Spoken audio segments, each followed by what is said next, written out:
Welcome back, everybody. My name is Mr. Reality. I'm joined by psychic medium Liz Cross. Thank you, Liz, for having me on. How are you? Oh, great. Oh, this looks exciting. Yeah, I thought we'd talk about heaven, Yes, angels, please. souls, the path of man, light stuff, right? Yeah, yeah, really. Well, earlier this morning during our consciousness transformation technique meditation, I had this vision of taking the escalator up to heaven. And so I thought it would be nice if we discuss it a little bit, maybe break down some of those theories we have and ask some questions and see if we can understand what it's all about. Okay, but you only gave him the partial vision. I think you should Oh tell him yeah, the yeah. The whole second vision. part of the vision was that the escalator turns around into a slippery slide and we're pushed back down onto Earth. There's no escape from the reincarnation cycle. Yeah. It's a lot more glib that way. Oh, goodness. Okay, so I'm grabbing heaven as an entity. And what would you like to know? So is it correct to say that heaven is a dimension with the highest possible frequency for Earth-dwelling humans?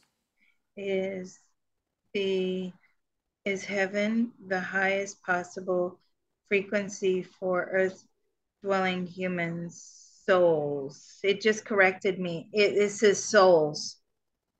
No, the highest possible frequency for souls is to be reabsorbed back into source. Okay. Is it a dimension? Yes, it is. And can other entities not Earth-based get to heaven? Or is it just for us down here on Earth? Is it just for souls on, from the earth plane? Yes. Can other entities? No, they're not. No, they can't get in there. That was a good question. What is heaven? It's an energy substation that recharges the soul. What's its power source? Ooh, what is its power source? Source. Can only things and beings that were created by Source exist in heaven? Can only things that were created and beings that were created by source exist in heaven? But are you saying that they're not created by source? Um, did you create the angels? So I got a no on that. And I'm saying, but because source is showing me like the angels, and I'm saying, but did you not create the angels? And source is saying that I am the angels. So I I'm not sure how to where to go from here. I That was mean, my next question. What about has it created angels and archangels? has it create? So does source? Sorry, does heaven create angels? No, source creates angels. But aren't angels angelic souls that have completed the ascension process? Yes. But ultimately, everything is created by source. Yes. Okay. Is it safe to say that soul, what you and I have, is a fragment from Source? Is it a soul, a fragment? Yes, it's a very, very minute. And when I say minute, I mean minute. Is it microscopic? No, it's not microscopic. It's larger than that. How large is it? About the size of a tennis ball? Smaller. Is it? It's like the size of a golf ball, roughly the size of a golf ball. Okay, that's a long drive. Are angels and archangels also fragments from Source? Did they start like we did? Are angels and archangels, are they fragments of source? Did they start like we did? Yeah, they did. They started out just like we did, as very, very small fragments that were separated from source. And then, of course, they had no idea what they were supposed to do. Right, no angels to guide them. Did they have any angels to guide them? So, who was the first being that became an angel? So that being didn't have to experience human lifetimes. So I'm being told that it was a monkey or an ape. And I'm saying that being did not have to experience, I'm just double checking, a human lifetime. No, that soul was so advanced. It really looked after the community and it seemed to have saved a lot of other souls from some massive fire. So, Source granted this ascension out of the reincarnation loop and into angelic status. And was that soul male or female? Well, both. Of course, yes, we know they're both because they're really, on a soul level, you can have maybe masculine qualities or you can have feminine qualities, but you're not gender specific. So, in that lifetime, as the ape or monkey that managed to bypass the human lifetimes, were they male or female in that last lifetime? They were female in that very last lifetime. Okay. And I wanted to know if angels and archangels have all had human experiences, or maybe some of them have just had, let's just say earth incarnations to be less specific. Did those angels and archangels have uh, human incarnations? Mostly, yes. Most of them, they did. And so, can our souls also become angelic souls, or do they have something special, like they've been around a long time? Do our souls, can they become angelic angels?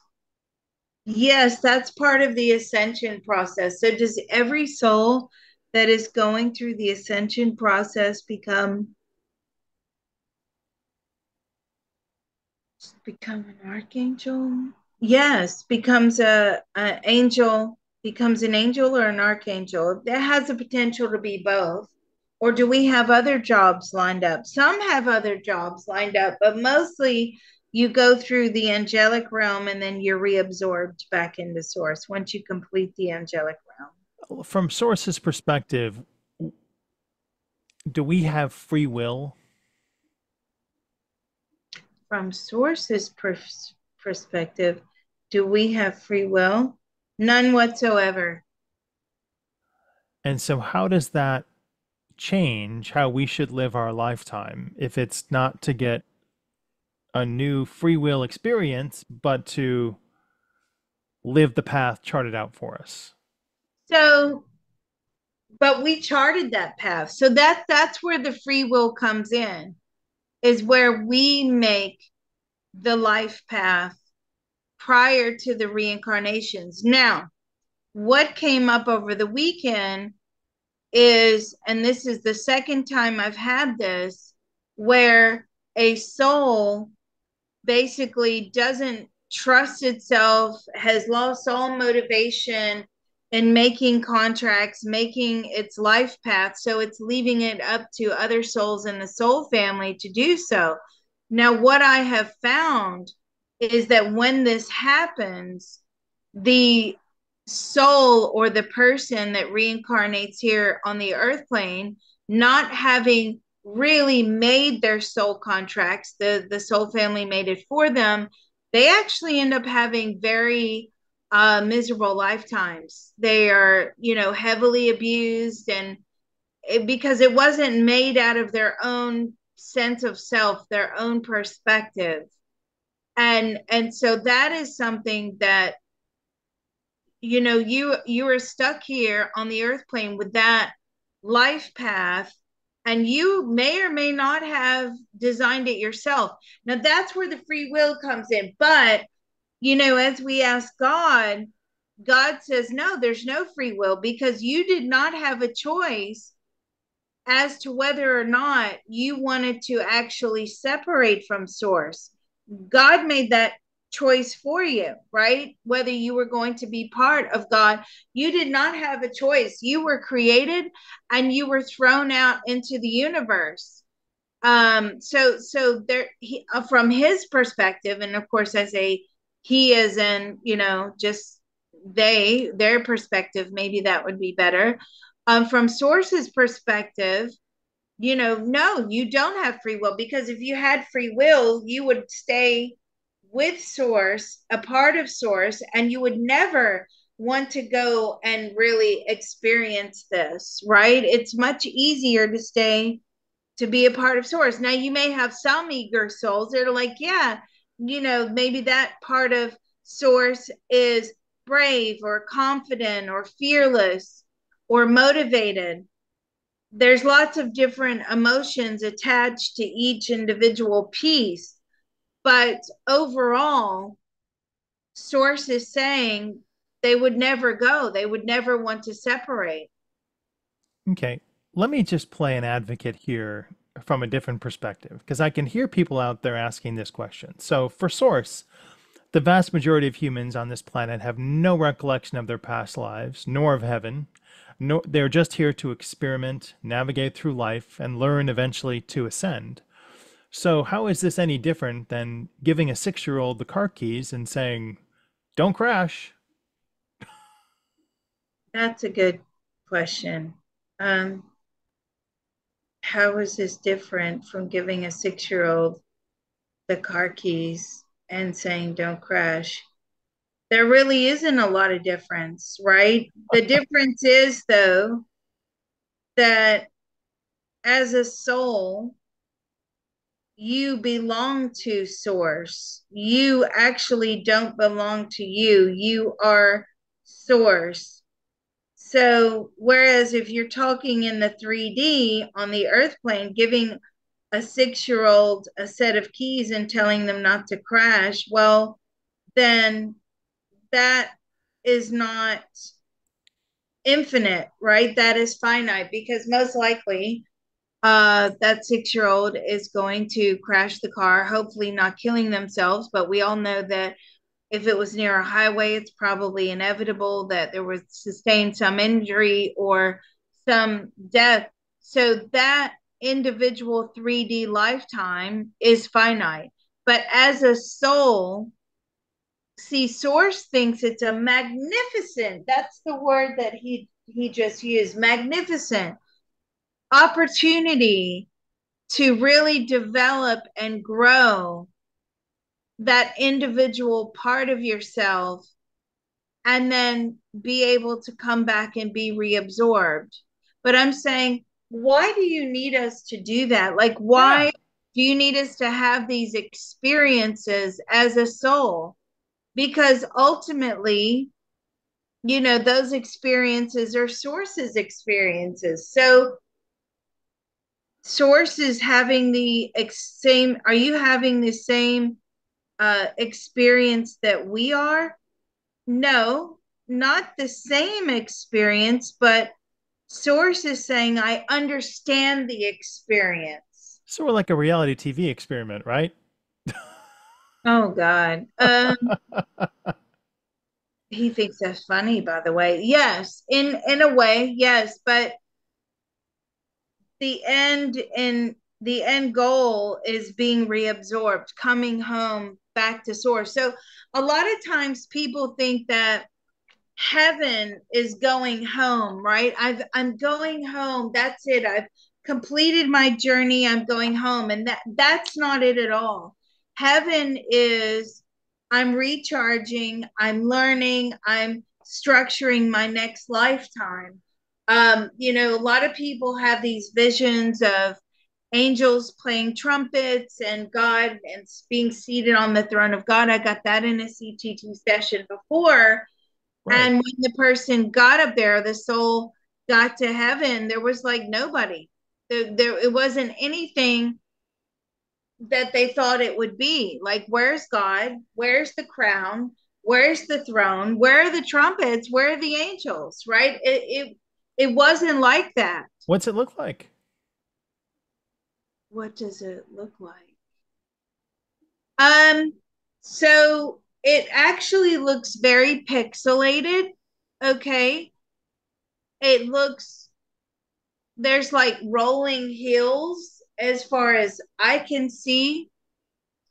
it looks like permanent sunshine, but do you see a sun? But there's no sun, but it's permanent light, permanent sunshine. And I'm saying, but you don't eat or drink up there. You don't, what do you do all day? And you make plans and you communicate with other souls and you make soul contracts and you're figuring out the next lifetime. Do we actually get to take a break up there? Yes, we do. We do get to take a break. So, how long has this been going on, and what percentage of those that have been down here have ascended? Ooh, how long has this been going on? This has been going on prior to this universe. So we can't even count that high as an individual. Like So, it's only numbers, Earth, but before the universe? Because let's say Earth is only 5.6 billion years old, and there has to be something going on that maybe you just don't have access to, and I just don't have access to. Are there other heavens for other agencies, ETs, and them? Because I mean, we're one planet in a trillion here, right? right? But there were universes that were before this one. So if we're talking about a source universe, there's different universes out there that may not belong to source. Do they have heaven? Yes, that was a good question. They do have a form of heaven where they recharge their batteries, but do they go through the same source and ascension process that we go through? No. When you say universes, are you meaning galaxies? Or are you meaning star systems? I mean, I know we're getting broad and expansive in this, but it's heaven. Let's go all over. Right. Um, so universe, when I speak of that, and when it's told to me by source, it's one of the universes in the chain of universes, right? So once the universe is complete, that cycle is over. Now we have to appoint a source to carry on the next universe. And so that's the universe that we were in. Source was appointed by the last universe to uphold this power system, this energy system. And that's what I mean by there. So were there other earths and other solar, sorry, were there other earths and other universes? Well, it wasn't exactly like Earth. They were other planets and other Earths, but this Earth is unique to this experience for this universe. What percentage of the population of the Milky Way galaxy are humanoid bipeds? Well, hold on. What percentage of the souls have managed to reach ascension? Ooh, so far. What percentage? 1%. Okay, I'm just saying, your system might be flawed as you want to get above 1%. If you have a 99% failure rate, there might be time to rethink the rules, you know? Right. But is there a 99% failure rate? No. It's just that of the allotted energy that is allowed to be used to create souls to live within the universe, out of that allotted energy so far, only 1% have been reabsorbed back into source. Okay, is Earth important to the entire galaxy? And if so, why? Is Earth important to the entire galaxy? Yes, because this is what the solar system, the planets, it all is focusing upon Earth and what lives on Earth, right? So these things, the moon, the sun, what, even our direct planets in our solar system, they're required to control the energy, to constantly create this push pull, so that we have these energetic experiences. Now, what are energetic experiences? Well, they're emotions, right? Okay. And we have to have, constantly have these emotions flowing back and forth, light and dark. There's dark emotions, negatives, there's light emotions, there's positives, there's dark experiences, there's light experiences, there's gray experiences. That obviously there's light and dark in everything that we come across, but the earth is like the, you know, it's almost like the, oh, what am I trying to say? Like where you have a magnet and some of it sticks and some of it repels. If you have a magnet facing a certain way, then it repels, and then another time. But that's why the earth plane is so essential, because it is really the focal point of the universe, the solar system. It's where we play out this processing, this consciousness expansion, the enlightenment, or we get trapped. Most of the time, people are getting trapped, or souls are getting trapped. Doesn't necessarily have to pertain to people. Right. Souls, grass, seeds, trees, animals are getting trapped by their experiences, and then they go back up to the drawing board, which is heaven, to try to release themselves or their soul from that trap so they can at least ascend a little bit more.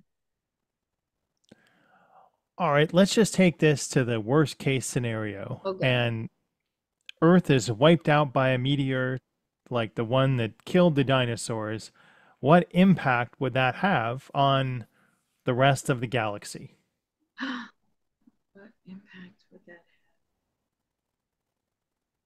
Well, but it doesn't, it basically no impact, because all that means is that the earth plane has cleansed itself and it's starting over again, right? So what happens to the souls, though, if all the souls are wiped off the earth plane, or at least the dinosaurs? See, even when I said all the souls are wiped off the earth plane, the source shot back at me and said, but the souls have never been completely wiped off the earth plane. There's always been a lot of other souls. We think that we are the most important souls here because we're humans, or maybe the dinosaurs when they were roaming around and a meteor took them out, but there were still plenty of souls on the earth plane. So what happened to the souls of the dinosaurs when that meteors or those meteors hit?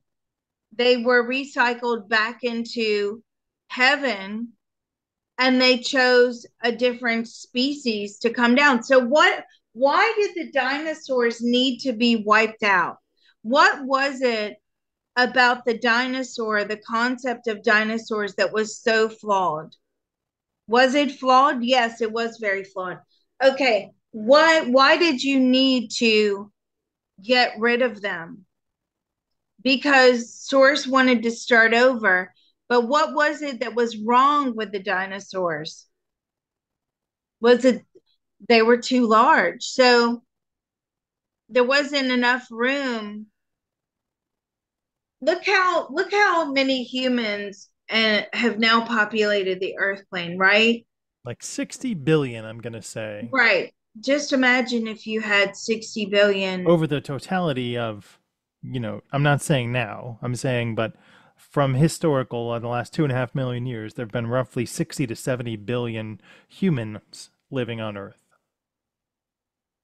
So imagine if we were all dinosaurs now, Wow. right? but we wouldn't have these structures in place to increase the energy production. That's what we're here for. We are just basically processing machines, light, dark, dark, light. Here we now we're turning good experiences. Now we've experienced bad things, and so our light has turned to dark, and now we're trying to reclaim our light. And that's what our life ends up being. It's like trying to reclaim the light all the time. And because we're constantly trying to reclaim the light, we're shuffling that energy back and forth, back and forth, back and forth, right? Well, what does that do? Well, that sustains the system that we live in, which is consciousness. All this system is, and I have said it a few times now, and we got it from a CTT session. All this system is to sustain consciousness. Because if we don't have that continuous flow of energy back and forth, right, we don't exist. Right. And so, what Source is saying, imagine trying to increase the energy production or the energy processing at such a high rate, right? So light, dark, light, dark, light, dark, and have all these experiences. And now you've got, what is it, like 8 billion or 9 billion massive dinosaurs living on the planet? It would be chaos. There would be no governmental systems. Everybody's fighting all the time, fighting for food, fighting for space. It, So kind of like now.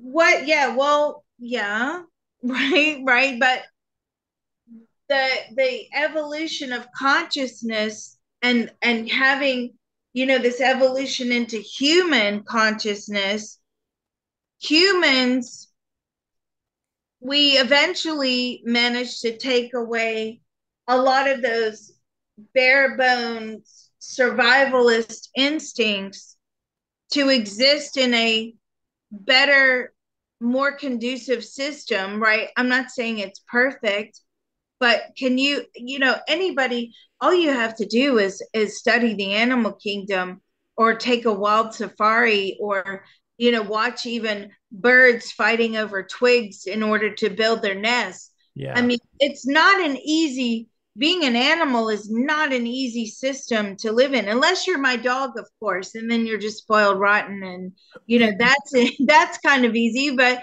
even he's had his own experiences. But in the wild, which is what the dinosaurs were doing, that was very brutal. That was very difficult, and it Oh, it was wasn't. vicious. I remember It back was then. vicious. Well, Well, Liz, I'm you going to rescind remember? my request to reboot the system, just because I don't want any strikes from the sky, and I'd be Really? afraid if that happened. I don't want to be responsible for that. Goodness, no. I like the system. It's a great system. Please don't destroy me and my existence or humanity. And we'll pick it up next time. Oh, well, this was exciting and totally um not where I anticipated it was going to go, which is the beauty of doing these probes. That's right. We appreciate all your suggestions. I want to thank Yao for the inspiration for these questions. And Liz, I want to thank personally, and each one of you out there for listening to us, for showing Liz support, for subscribing to her and giving us a thumbs up and sharing this with friends of yours. Yeah, thank you. Well, without the audience, there would be no us. So thank you.